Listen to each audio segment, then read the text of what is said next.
we are talking about this topic is regarding anger. That's how important a person to overcome his anger, and what are the side benefits of somebody always be happy and realize that the world, the person is being or supervised by Hakadosh Baruch Hu. So the whole concept of chaos is, the previous extracts about it, says the whole concept of chaos is a person doesn't believe that there's a God. That if somebody gets angry, right, that shows that he feels that he wants to be in control, right? When he feels in control, right, then he feels that somebody is not doing his will, right? He feels overwhelmed and he gets angry. That's the whole concept. And if he realizes that Hakadosh Baruch Hu is in charge, if he always realizes that he's in charge and he doesn't get angry no matter what, right?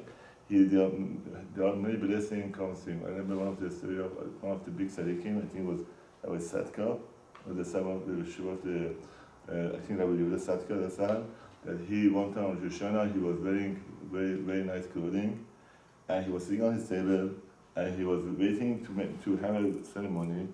That night, everything went wrong. A cat came over at his table, threw everything on him. The cup of the wine fell on the tablecloth. He fell on his clothing, and he got extremely wet, but he didn't get angry at all. He said, I think it was Rabbi Yosef, if I'm not mistaken, right? They say that year he had one of his best years. Wow. And that happened on Rosh Hashanah. That's why they say on Rosh Hashanah, a person should not get angry. They want to Simonim, they say a person shouldn't get angry. That shows that Hakadosh Baruch Hu, so what his mindset? Hashem is in charge. Hashem is in charge, and when Hashem is in charge, why should I get angry? He wants this to happen. Yeah. And he wants me to basically overcome my feeling, and he wants me to come to understanding that Hakadosh Baruch Hu has what we call hashgacha prati. He's overseeing him, his individual situation, and it's just a test. Or it's a kapara, right? Like there's something that you might not like, but it's a kapara for a much bigger thing that could have happened to you that he made a kapara. Right, but the bigger picture is that it's a test, and he basically wants to give the concept that you're not in charge, Hashem is in charge. That's the picture. If a person understand that. That's a bigger picture than even that it's a kapara, that Hashem is trying to absolve you of something you did wrong. Right. Wow, okay. Right. To understand this concept, then a person, whatever happens in the world, of course it's a kapara, there's no question about it. But more than that he comes to the realization, Hakadosh Baruch Hu is in charge, no, I'm not in charge. Right? And then go with that flow. Stay in that situation and continue on, and then Hashem can go very well. So here he says, he said, I say very quickly what he says, because there's a connection between this and what we're going to say about the B'rishit Taman. B'rishit Taman says that everybody that says B'rishit Taman every day, there's a lot of side benefit from saying B'rishit Taman, which is at the end of the Siddur, but Mr. Paul say it. We have it in the Sefer, Abu Hashem, we have it in Abu Kodesh. It's like a page and a half. And that, when you read it, just by reading it, it affects your neshama. It cleans your neshama. So Bereshit Taman. Bereshit Taman. Bereshit Taman. It's in Arabic, or where is it? Is in the Siddur is the Lashon, the language in Aramaic, right? And it's right after Shacharit. This many Siddurim they have it. Oh, it's after Shacharit. Yeah. When you finish, after Olamei Shabbat. Yeah, after it is at the place of Hakadosh Baruch Hu, right? The Emunah, and then there's like it has in the end of the Siddur. There's one place of fire. We say B'rishit Taman, and we say it, and it also recommended this very highly. It's very good for the neshama, and it says that you have children who don't see the top of children. his enemies will fall apart. He's going to have a longevity, and many good things happen to him just reading it. So I'm trying to basically open it up with the Zohar, understanding the Zohar, what is the Perush. What is the meaning of this, the very light way of understanding it. Okay? So that's what it is. So it does talk about cast over there, which come on. So I thought maybe first I read it about the cast, and then we go to the beautiful. So we can, and then with that Hashem, they say one of the biggest things of Shoshana, Arizal says, if you want to have a good year, on Rosh Hashanah, don't get angry, no matter what. That's one of the things, because why it's so important, right? Why it's so important? Because you're showing, because Rosh Hashanah, you're trying to relate that Rosh Baruch Hu, and Rosh Baruch Hu wants to see if you accept his sovereignty over him. Over you, sovereignty over you. So if he sees that you don't get angry no matter what, right, you're gonna have a blessed year. That's what comes to. So I thought I bring this up and talk about it. Okay?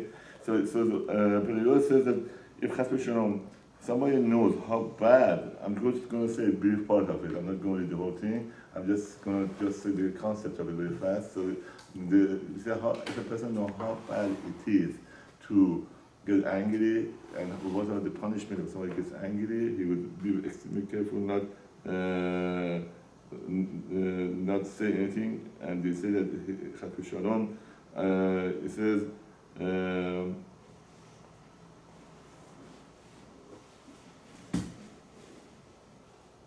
so he said, if you know the consequence of being angry, so I'm going to just skip some of the things and just say the main part of it. He said, according to the result, if the person knows the consequence of somebody gets angry, what sort of punishment he gets, right?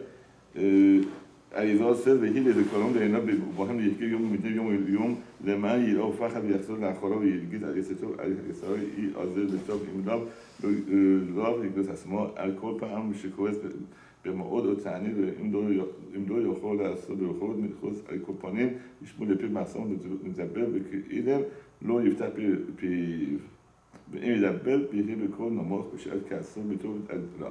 So he says, if a person knows how bad is the anger and what the consequence of it, and they say the person goes to Gehenna, so it talks about bad things about somebody. Why a person goes to Gehenna because of getting angry? Because same concept. If you understand the concept, a person is not accepting the yoke of Hakadosh Baruch Hu, right?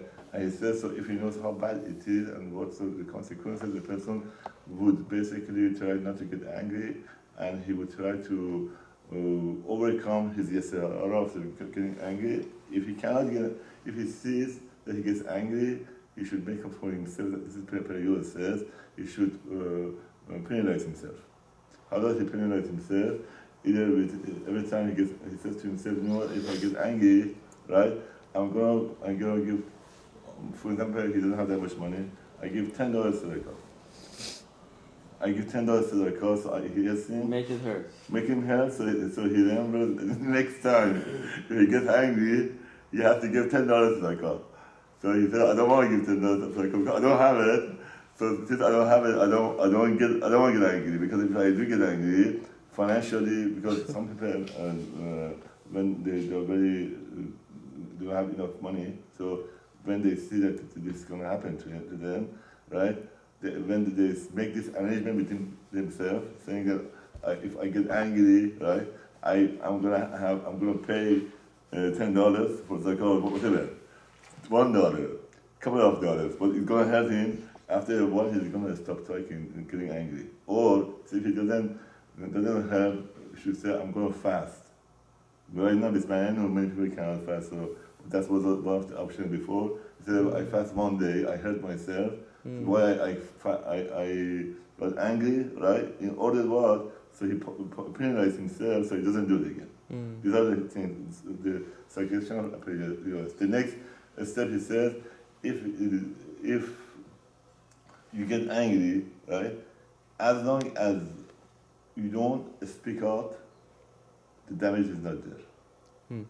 So one of the recommendations I myself do it, and also I recommend very highly. Usually when a person gets angry, right, about something, a person should count. Go out, count till 10 or to 20, right? Like when we were little kids, when we wanted to go to sleep, they would say to us, count the sheep, 1, 10, 2, 3, till you go to sleep, and you fall asleep. Same concept about not getting angry, right? You just count, before you speak out, count. About 1, 2, 3, or something else. Get out of the situation. Like let's say you're a person, you see he cannot overcome his anger and is about to open up his mouth and do something. Go out in the balcony or outside and get some deep breath, and that's going to help a lot. It really does. After like to feel the breath that he takes, he calms down. He forgets that what happened. He relaxes. He realizes what's going on, and also something is when a person is angry, right? He can't make a right decision. So if whatever he says later on, he regrets it. So a person should be very careful not to get angry. It has a lot of side benefits when somebody is able to overcome his anger. There are a lot of side benefits. So these are the things that I just want to say, right? I don't want to go further than that, but these are the things that I think that was Nogia from Pele, that this way a person has his mind, it's tahor, right? And I'm just going to end up to this, that this point, if he can overcome his Sahara, this is Sahara basically. If he can overcome his Sahara, he's going to be able to not get angry, and the whole concept is, again, we say it over and over because it's a very difficult concept, that because we are used to saying that chaos is some kind of natural reaction a person has, but if you realize that the whole reason that person gets angry, right, is indication that he doesn't accept the total sovereignty of HaKadosh Baruch Hu over him, right? And that's why he gets angry, right? And he says, oh no, I accept HaKadosh Baruch Hu, no matter what he gives me, I'm fine with that. And then he's going to go in the very high madrigal, because then that's a test for him, basically. The chaos is a test for him. And every time he goes through a test of chaos, right? And it always comes as elevation, spiritual elevation for him. He gets to higher madrigal in spirituality.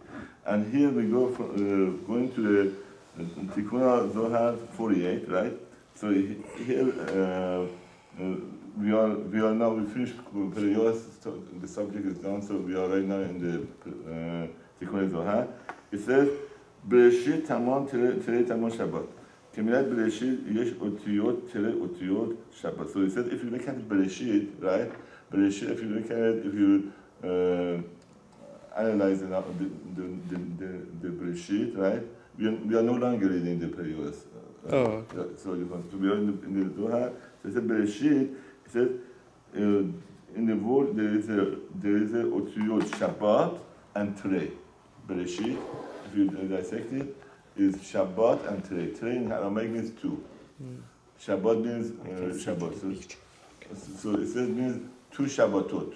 2 Shabbatot. Right. So Bereshit, one of the understanding of it, if you try to understand it, says 3 Shabbatot. So this comes in mind that in Zohar and the Gemara says if a person keeps 2 Shabbatot, right?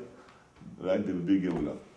Then they say, Chazal say, the Klal Yisrael. All of Israel has to. All of Israel, right. So now this relationship, I think, is a complement to that concept.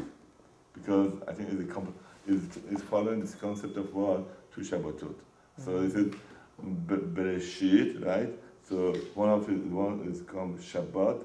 Tere is Aramaic word for number 2. Okay? So Tere Shabbatot, right? So if a person, and we said Chazal says the Klal Yisrael observe one Shabbat already, right? So there's one more Shabbat for the whole Klal Yisrael. So here it talks about depth. What is right, it? so the Jewish nation already kept 1 Shabbat. So yeah. When was this? When we went to Midbar, the first Shabbat we kept it. So when we went to where? To Midbar. Where is Midbar? Desert. We went to we kept that Shabbat. Yeah, we kept the Shabbat. So you only kept 1? We didn't keep him for 40 years? No. we have the sort of chad. He didn't observe it, so Chazal say if... Who didn't observe it, sorry? Sort of chad was the person that went and he gathered the wood in the desert on the Shabbat, and they put him in the jail and then they executed him. Right, he was one of the ones. So there was only one Shabbat we kept. That's correct. Gemara says. So because of that guy, the Mashiach didn't come, basically. Well, it could be. We could have two, but that was one of the concepts, and then we had the Egel Hazab. So many people didn't keep all of the laws afterwards. There were people when Hashem had mercy on him. Huh? Hashem had mercy on him. That's and the man, people were for man. Remember, some of the people they would go on the desert and they would look for man. Oh yeah, on Shabbat. Yeah. On Shabbat. So this is the one. So the Chazal say they only kept on Shabbat, right? So now here it says, Bereshit among the Shabbatot, Bereshit yish otiyot terei otiyot Shabbat, benu terei Shabbatot. Now he's going to Zohar explains it in depth according to the soul what Shabbat is all about. Okay, he's going to go very deep here. So if you need understanding or some kind of the introduction, let me know. We already talked about it here before some of the introduction, but I'm going to try to say it so we can move, understand this and move forward. So he said, Alehu Isma Alehu Nema B'Shamot B'nei Yisrael El HaShabbat Asar Shabbat the Shabbat. So it says that word you have to keep the Shabbat, and it says it twice, right? Today's Yamin it can't have a Shabbat. So it says. This is possible. B'Shameru, the possible. B'Shameru B'nei Yisrael El HaShabbat L'asod HaShabbat. Twice, right? It says it twice, right? Mm-hmm. Two times it says. B'Shameru B'Israel El HaShabbat L'asod HaShabbat. L'asod HaShabbat. So there are twice. So it says, Hine, today's Yemim El K'el HaShabbat. So there are two times it says Shabbat, right? L'Rabel. So what are why it says two times? So there's a spiritual concept here that about Shabbat that is going to talk about. Lekabesh shechinah ila'ah and tata'ah. So we have two kinds of shechinah, right? There's a shechinah ila'ah and shechinah tata'ah. So shechinah ila'ah is referring to olam bina. Shechinah tata'ah is referring to malchut. So is that Leah Varachel? Is it Leah? No, it's Leah Rachel. Exactly. That's correct. Very good. So there's two types of Shekhinah, you said? Yeah. Okay. Shekhinah ila'ah. What is that? Is the olam bina. Olam bina means what? Is the one of Sefirot. Bina. Okay, okay. So Sefirot of Bina. Yeah. And then we have olam Shekhinah is tata'ah is olam malchut. Malchut. And then in other words is olam, according to the other understanding, olam Rachel, olam Re'ah, Leah is olam bina, right? And when we say Tikun Rachel, Tikun Le'ah, so when we sit down and do, for instance, we do Tikun Chasod, the first part is Tikun Rachel, right? Which is talking about Malchut, Shekhinah Tata'ah, and then we do Tikun Le'ah, we're doing what Shekhinah Ila'ah, okay? So that's the concept. So Shekhinah Ila'ah Shehud Bina, V'Lekenei Shekhinah Tachtana Shehud Malchut, V'Oleh V'Faresh V'Meshech V'Pasek. So he goes and explains it. My Dodotam, what it says in the Dodotam, and the Dodotam is Chasser, the word, I think the Dodotam, there should be a verb in there. Meshiv El Zakah in a month, the Abid don't deal with Shabbat B'Tzei Patel Lipa. So, Asher, who Mishu Oseh the Bina Malchut Dilo Shabbat. So it's a fortunate person, right, that he to make Bina, Olam Bina Malchut, right, a dwelling place for himself for Shabbat. So we have Olam Bina Malchut, both of them have to be here. But and what is saying his home, right? His home is referring his heart. He should be aware. There's a mamor, I think, if I'm not mistaken, Yitzri Chalal Belibi. If I'm not mistaken, the pasuk in Tehillim that he talks about David HaMelech, that he said my Sahara is empty, vacant in my heart. Okay, so there they say what does it mean with David HaMelech? David HaMelech, it says he was able to overcome his Sahara.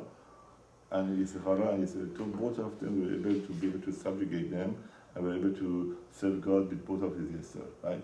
So here's the same concept here, right? The same concept here. He said, well, Mishu said the bino malchut dio Shabbat, that he does, he makes a dwelling place in his heart for bina and malchut in his heart, right? So he explains it further, so we get better understanding where the dwelling place. Behind, on the right side of his heart, bina is dwelling, right? And on the left side of his heart is a malchut. So he has to bring both of them in his heart, right? With Pele mitamo yisehara deihu chil. And he said by doing so, right, we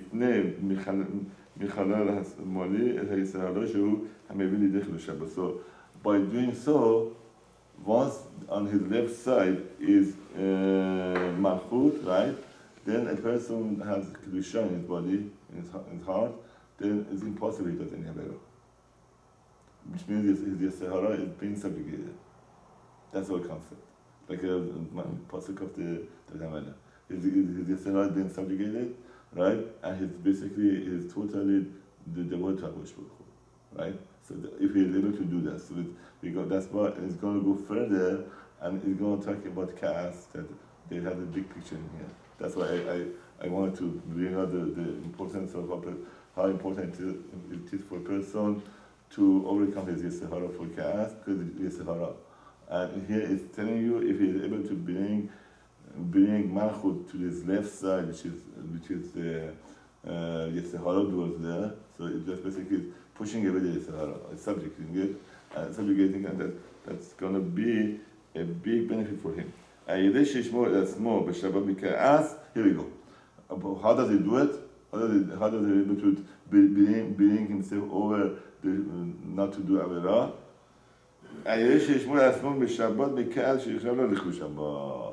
By overcoming himself from not becoming angry, right?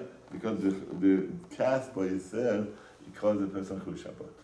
And that is that bad. Wait, so if you get angry, it's like you broke Shabbat? That's what he's saying. Wow.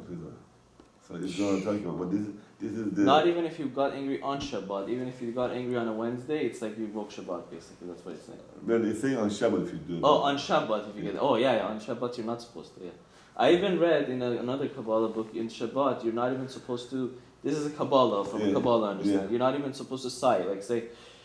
Oh, like you shouldn't do that on Shabbat. Right. Like you should be very happy. Very happy. So, because Gemara says Shabbat is main Olam Haba. Main Olam Haba, and the episode Olam Haba is Olam Bina. Olam Bina. So we are in the higher level. We are spiritually. If somebody really gets into it, right? Shabbat is a different time zone. It's not really good. That's why they don't understand why we're keeping it. Even though we walk around in this mundane world, right? But on Shabbat, we are completely in different time zone. And that's why they say, there's a mitzvah of Onek Shabbat. It's a continuation of what you're saying. Not only you cannot do sai, you are supposed to have pleasure. You have to go buy yourself good food. Enjoy it. Not only is not us to overeat, right? I mean, not to extent, but you can eat a lot of good food. Well, because you get Onek Shabbat. Onek Shabbat is extremely important, right? So why? Because we are in different time zones. We are in the Olam Bina. We are in the and Olam, and that's why they say. Why the Chazal say that Shabbat is Me'en Olam Haba? They say it's a Ma'amar. Why is it Me'en? It's a sample. It's a sample of Olam Haba. So why is it Olam Haba, Me'en Olam Haba? Because we are really in it. Because Shabbat is we went to a different time zone. It's like we are in the Olam Bina. Okay? So that's what you're saying. על ידי שיש בו לעצמו, שבת בקהל, שנחשוב בשבת כי בכעסו הוא מעביר את גבוה. So he said, if somebody gets angry, what happens is not just a real anger, just a simple person says, okay, I got angry, so what? His whole body starts feeling burning. It feels like his whole body, he puts his whole body in fire, right? And that's why a person should be very careful not to get angry. Besides the fact that we said that a person gets angry, he basically is not accepting the yoke of HaKadosh Baruch Hu, that he doesn't think that Hashem doesn't have hashgacha prati. Hashem has hashgacha prati. A person who gets angry, that's an indication that he doesn't believe that he has it complete or he doesn't want it. So, but beside that, according to Zohar, it says, look at the Lashon that the Rabbi did. Hashgacha prati. Hashgacha prati. What does that mean? You said Hashem has a personal supervision. Supervision, yeah. It's coming from Hashem, basically. That's what it means. Yeah. Means everything happens to a person. It's coming from Hashem. Hashem is basically like bringing it to you. He's your supervisor. He's supervising you. He's watching over you, and he's giving this dose of test. The test he's giving you, and he wants to see how much you love him. How much be careful. Say the word one more time. Hashgacha prati. Prati. Thank you. Okay. Yeah. Okay.